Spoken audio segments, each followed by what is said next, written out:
Well, thanks for having us, by the way. Again, it's awesome to follow up these speakers. My name is Dr. Nick Bowman, and I'm a associate professor of communication studies here on campus, like the rest of us. I go by Nick. Nick is fine. And I'm going to talk a bit about some of my research on understanding games is very demanding. And what I mean by this is as we develop games, as we continue to, media go through evolutions. And if you think about like media richness theory, the number of cues a message has. A phone call has more cues than a text message, right? A phone call has voice. And a face-to-face interaction has more cues than a phone call, which has more cues than a text message. In other words, you can communicate more information, nonverbals and verbals and things like that. And we get excited about this. We go, wow, now we can watch a narrative and play a narrative and construct a narrative all at the same time. And I agree. And I think we're not thinking about the demand that places on the gamer. I love that you mentioned Dragon's Lair. It's one of my favorite games. And I remember going to the arcade, putting in 50 cents for like 7 seconds of gameplay. Beautiful cutscene, and the guy comes hopping out, and there's like a lizard-looking, like green tentacle thing that swipes at you, and if you don't see where it blinks on the screen and you miss the blink, you're dead. Now, it's a cinematically awe-inspiring machine to see a Don Bluth animated video game in an arcade in the 80s when all the other games are basically pixels. It's beautiful, and you'll gladly pay 50 cents again and again and again to play this game. But it's not much of a game. It's an experience. I love it, but I don't love it as a video game. I love it as an experience. I love it as a novelty. I love it as an awe-inspiring presentation, or as a narrative. It's a Don Bluth quality film that you play with the buttons.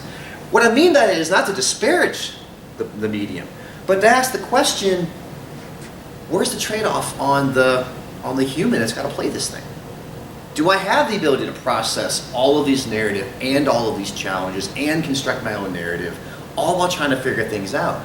A movie like Seven's emotionally gripping because I'm not responsible for anything. I can sit back and watch it. When I've got to make the decisions myself, yes, that pulls me into the story, but at what cost? And I've been wondering in my research, and I've been like the pessimist. And what I mean by that is like, what does it require of the user? And it's my belief that if we can understand the psychology of the user, not in terms of are they going to be aggressive, I think that's a bit basic. I mean, what is going through their mind when they're engaging this machine, when they're having a dialogue? I mean, a video game is an example of a really good human-computer interaction. I'm a communication scholar. How can we understand that interaction when we design experiences and perhaps design the experience we wish the person to have? Understand there's a bit of death of authorship, right? Think about when you make a video game, it's not finished. You put all the pieces in a box or on a code, and you give it up to the public. They give you lots of money, $1 million pop, you celebrate, and they make whatever the hell story they want to make with it. It's a board game, right? A movie's complete narrative. Yes, you can make your own meaning in your mind, but there's largely a narrative in place. But a video game doesn't always have a narrative in place, which is what makes them intriguing when they do.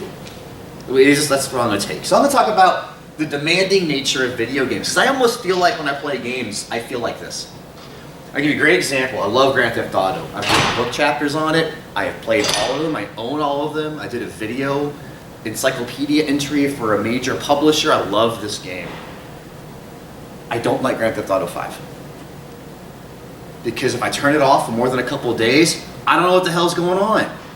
I have missed phone calls and emails, and there's missions that pop up, but only on Tuesday at 5, and only if I'm in front of my computer, and only if the sun's aligned up. And I have like 19 friends, and this one wants to go play tennis, and this one wants to go shoot gangsters. It's too much for me. I love Grand Theft Auto Vice City. Vice City allows you to jump, first off. That's really key for those of you who play Grand Theft Auto 3. 3D open sandbox world, you can't jump in. Your movement's restricted to this wall, and like, I better walk around the moat because forbid I jump. But even in Vice City, you drown if you touch water. But it's got enough options to keep it interesting and curious without overloading my senses. And I've been thinking about this a lot. Even last night I was playing Vice City. I was like, I have a PS4 upstairs. Why am I playing Vice City down here? Terrible graphics. But it's got Ray Liotta's voice, and it's got just enough information to keep me happy. And the story is kind of this flimsy, funny 1980s, Miami Vice ripoff. So let's get into the conversation, and thank you for having me at the Game Jam. All right. Also, this is essentially how Jame and I play Portal 2. She loves to make portals that go to nowhere and tell me to jump in them. No, I figured the puzzle out. It's fine. It's fine. And I hop in, and she'll open up another one. And if you do it just right, the other player can't get out of the portal without going upstairs, knocking on the door, and saying, "Would you please get rid of that portal?" So, anybody recognize that scene? Final Fantasy VII, Death of Ares. That's emotional demand. This would be controller demand. This might be a social demand. We can go about cognitive demand. And in fact, that's what I'm going to break it down as. I'll skip over some of this, except to suggest that the genesis, I guess the core of my talk, is that meaning is made in the mind. When we talk about video games, we talk about stimulus response, stimulus being the game, response being the player's reaction. I think that we often forget about the meaning being made up here. It's kind of why I like that presentation on looking at the narrative climax, because if you were to look at the emotional and cognitive state of the person playing, you would probably see a peak right about there, or watching the movie, you'd see it peak right about there. The relationships might peak right about there. And so I'm very much interested in processes, not outcomes. Okay. Games are kind of cool because they exist in a narrative world of Gotham City, but they also exist in the ludic world of the rule system. Arkham Asylum plays very differently than the NES Batman side-scrolling game. They somehow borrow the same lore, but the ludic dimensions are so dramatically different that it's an entirely different game. And then as game designers, you get a bit of the privilege of doing both. Borrowing the narrative license that is somewhat consistent. Batman doesn't like criminals, and he really doesn't like people who shot his parents, and he's always sad. But it can be a chess game, it could be a driving game. As long as he is a renegade or I'm forgetting the word right now. Vigilante, it's fine. As long as it's not it works okay. Unless you're Frank Miller, and then you rewrite Batman, and it's really interesting. We make everybody mad. Of course, do you get to be Batman, or do you play Batman? So, for example, we might think of enjoyable games as games that are very fun and exciting and arousing and quick. So, this game is Heavy Rain. Awesome story. Not much of a game, though. You push buttons when they says push buttons. And if you don't push the button at the right time, you lose. By lose, I mean you play over and over again. Heavy Rain has a completion rate somewhere in the 75 to 80% range.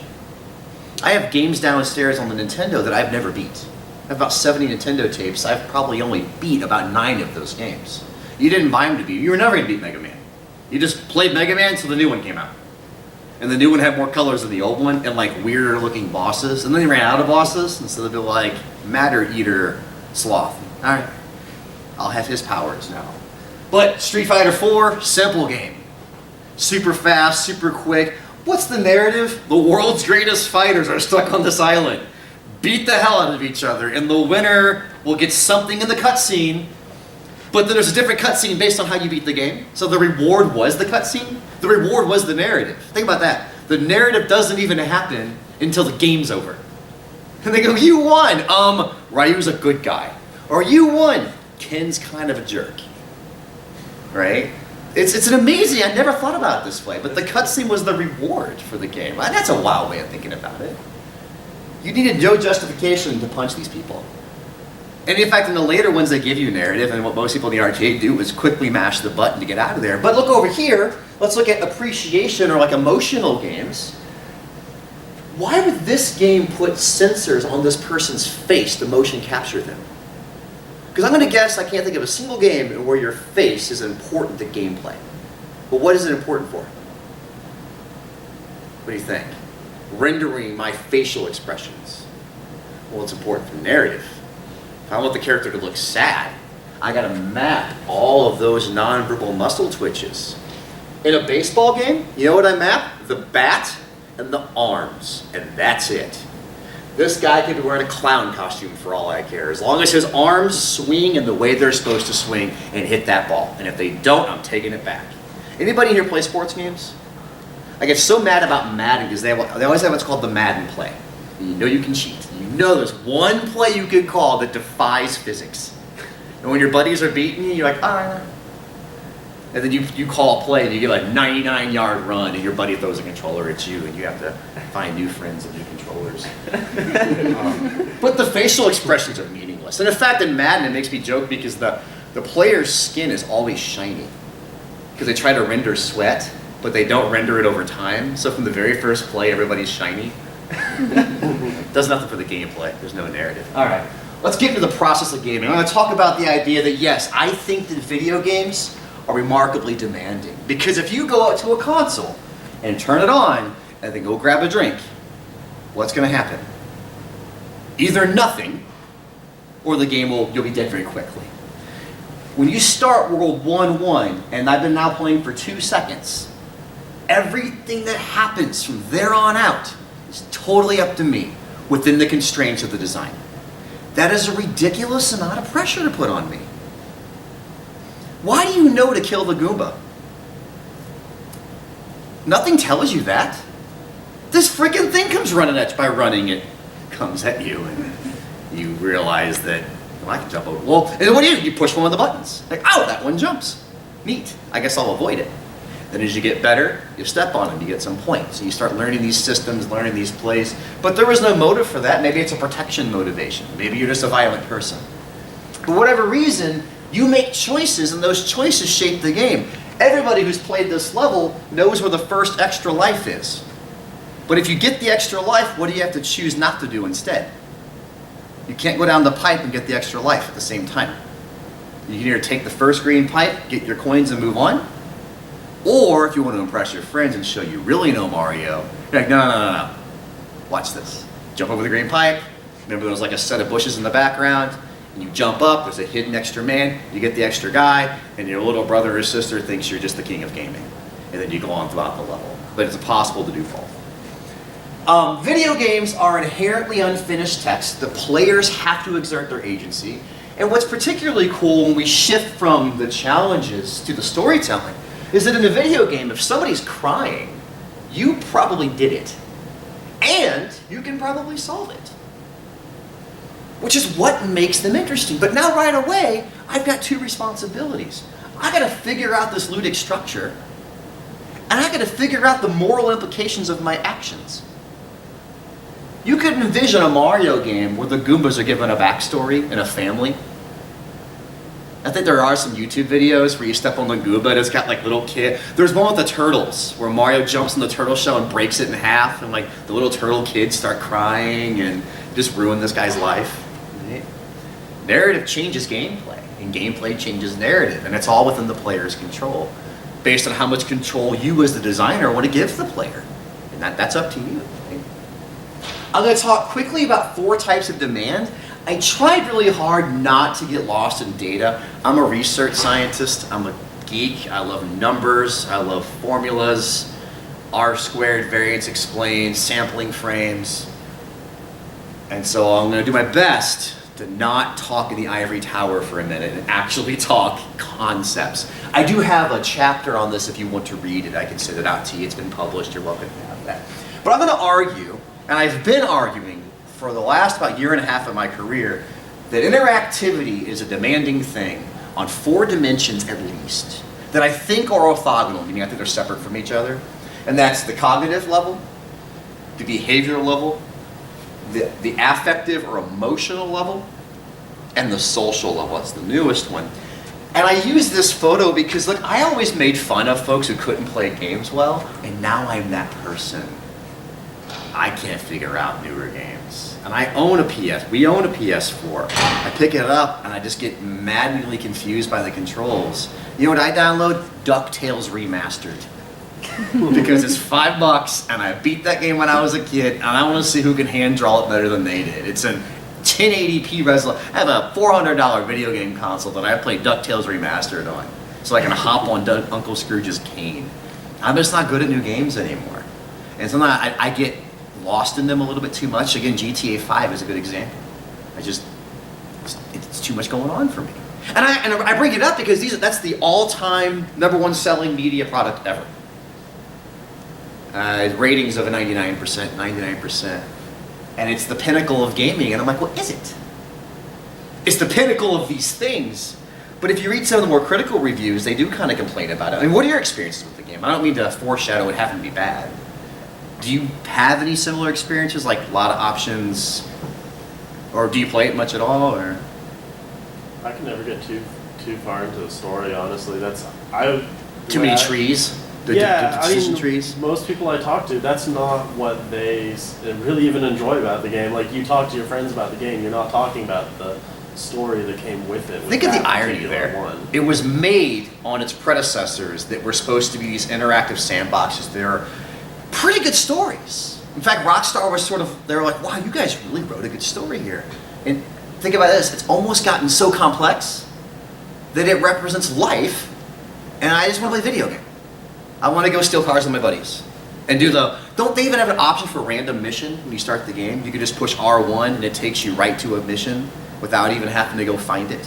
I don't remember that. Is that how that works? The whole point of Grand Theft Auto is for you to wander the city. That part's gotten too complicated, so they're like, well, if you just want to have a mission, push R1. I thought that was blasphemy when I saw that. Of course, the game has 49 square miles. And in those square miles, real people with real events and real consequences. Like you're saying, we talk about the common points, which are just cars are neat, shooting's neat, the online mode's pretty cool. But the core narrative, I wonder if sometimes it can get lost in its complexity. It's an open question. I don't know if I'm right here. Right? So let's talk about these four. In video games, your performance is based on your ability to control the interactivity. If we were to define interactivity as form and content, the extent to which you can touch the content, move it around, and change the way in which it's presented, that's interactivity. That comes from virtual reality research, applies to games. Again, the old GTA games, you couldn't jump, that's less interactivity than Vice City when you can jump, and it changes the experience completely. Sounds silly, but it really does change the mechanic. Right? And of course, one of the things that we use to control games is our cognitive abilities. We've somehow convinced ourselves that there's a thing called video game skill, but there really isn't. These are just cognitive abilities that gestate themselves in a virtual world. 2D mental rotation and 3D mental rotation. These are the ability for you to look at an image, render it in your mind, and flip it around to navigate it, to go back to a first-person shooter. If you don't have high mental rotation abilities, you will not play 3D shooters well. You just get confused and disoriented very quickly. Moving and fixed targeting ability. If you don't have the ability to coordinate your perceptual and motor systems to hit targets as they move, you're not going to play shooting games very well. And hand-eye coordination. This is a pretty obvious one, I think. Anytime you're using inputs, if you can't coordinate those inputs, it's not going to work. Fine motor skills. Can you manipulate your fingers and keep your muscles in such a way to control these things? Vocabulary, word completion task. You remember the old games in the early 80s where you typed in the commands. If you have a limited vocabulary and poor logic skills, you can't play that game. King's Quest V is now back. They've re-rendered the entire thing on PlayStation 4. Although it's now GUI, it's no longer typed in. But I used to play the old walk. There is a game called Don't Shit Your Pants. If you haven't played it yet, it's a type-in game, and it's pretty funny because you have to type in commands so that you don't, in fact, well, the title says it all. And I have research on this, where we found, for example, that people with really high cognitive abilities were really good at video games. People with really low cognitive abilities were really low at video games. But we also found that too much demand ruins the experience. We stuck folks in a flight simulator, and in one condition it was an autopilot, and in one condition they controlled the throttle and the joystick, but the game controlled everything else, and in one condition the person had to control the avionics, the flaps, the landing gear, the whole thing. Well, you think, well, it's a video game, so like the more you're in control, the better the game should be.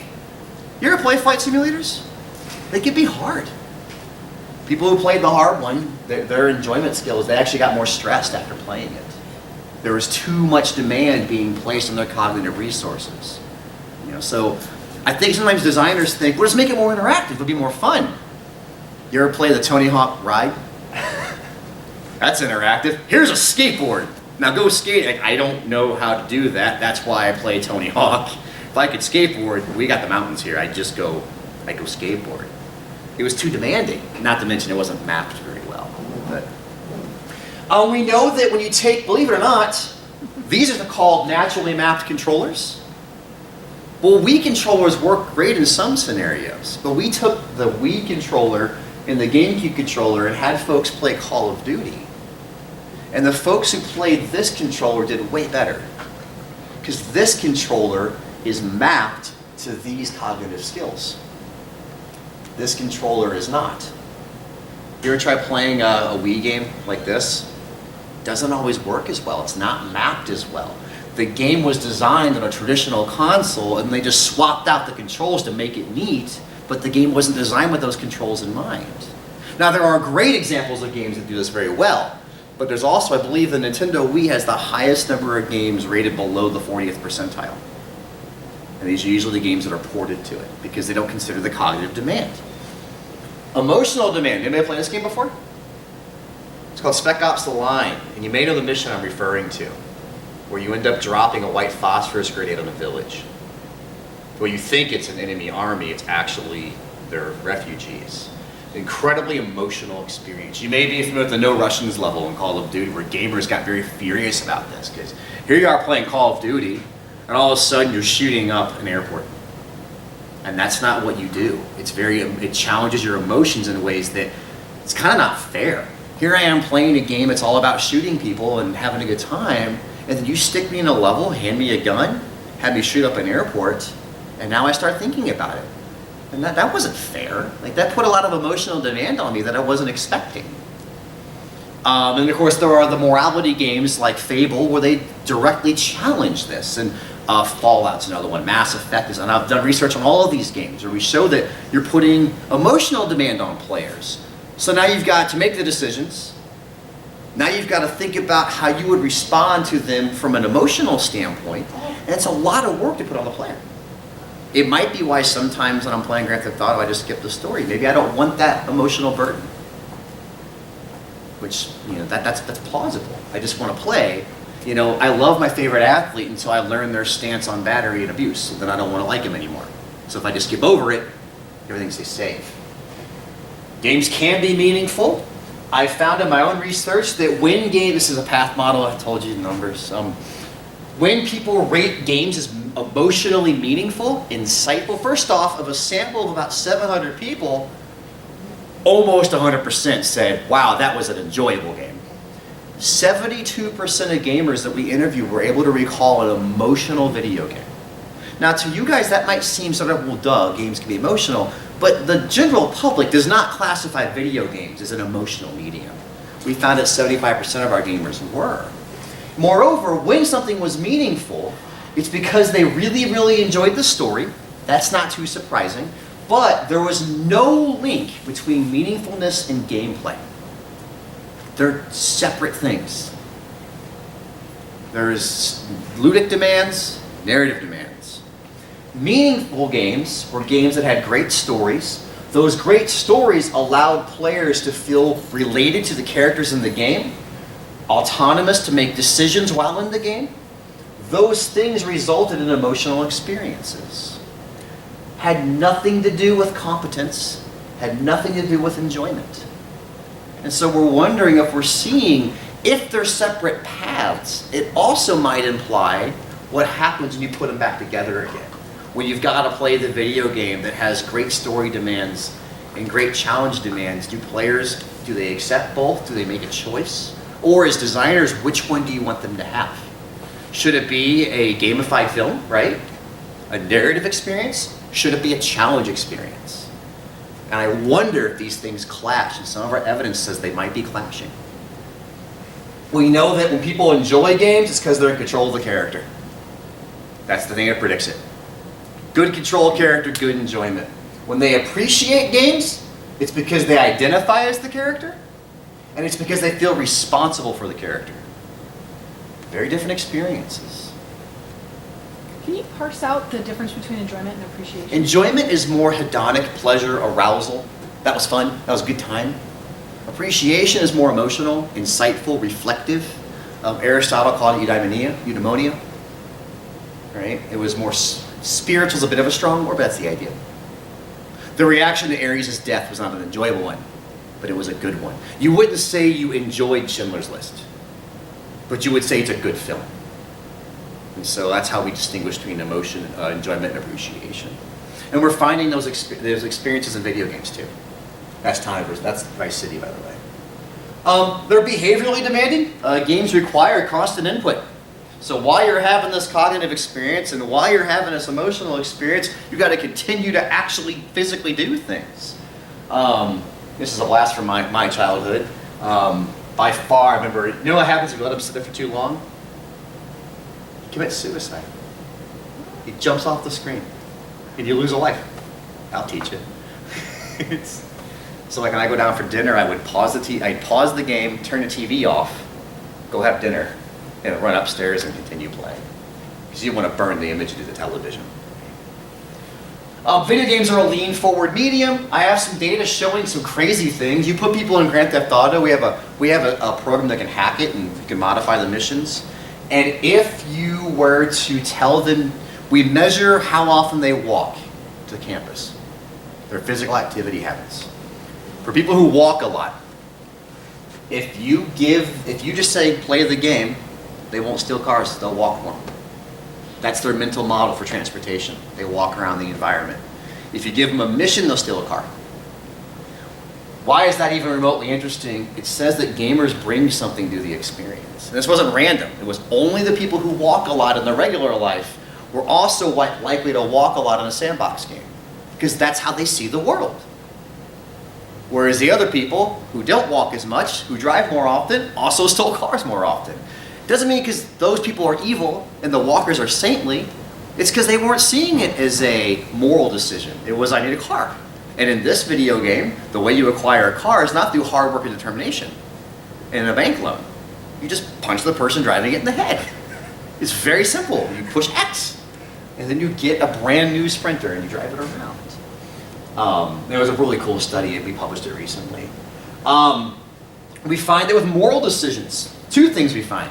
My own research shows that so if you give a player a moral decision, kill somebody, we'll go with harm.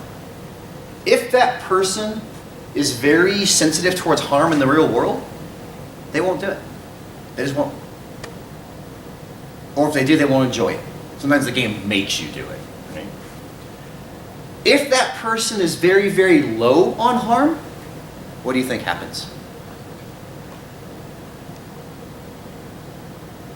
It's totally random. It's 50-50. Because all you want to do, it's a game. You just want to see what happens. How many of you save your game right before major decisions? Yeah, because you want to see what happens. Because if you're not somebody that harm's particularly important to, it doesn't mean you want to hurt people. You just want to play a game. And so you'll do both. But if you're somebody that harm's very, very important to, you're not interested in the other one, so you don't do it. This speaks to some of the critiques of gaming being inherently antisocial or gaming effects and some of these ideas that gamers are corrupted.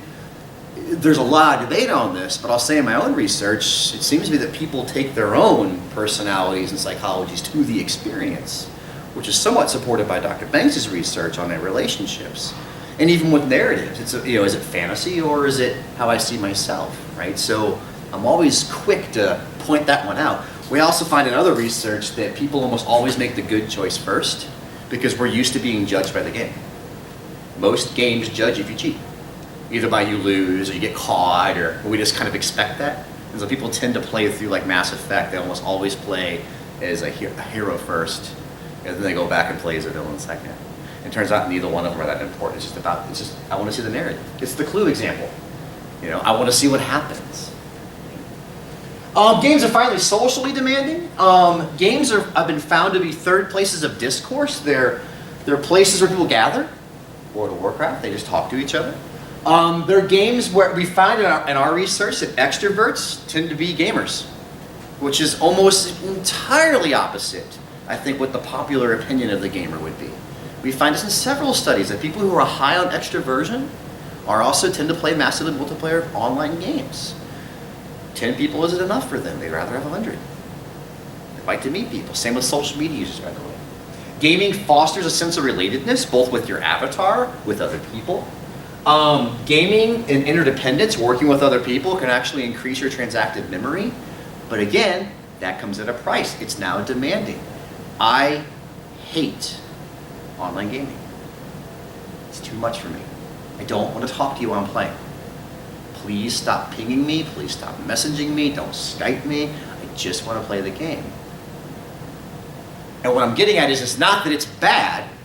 What I'm getting at is designers, we want to do everything. I want to make an MMO, first-person shooter, Oculus Rift, with moral decisions, written by Shakespeare, where all of your buddies can come with you. And besides just being technically crazy, Dr. Van Scoy can tell you about this, it's psychologically maddening. It's psychologically maddening, right? We find some evidence that social situations can impact gaming. I'm running a little bit out of time, but we did this experiment where we ostracized, we ostracized people by playing a game called the ball toss pass, where you and I play catch, and we look at you and look back at each other and keep playing catch. We do it for several minutes, and then you feel really bad about yourself. And then we ask you, oh, it's time to play some video games. Do you want to play with other people or play alone? And you're like, I just want to be, you know. What we actually found are the people who we didn't ostracize enjoyed it most when they played with other people. But if you included somebody and then had Jeffrey play by himself, he hated the experience. And the idea was, we think, is they actually felt as if they lost a social dimension.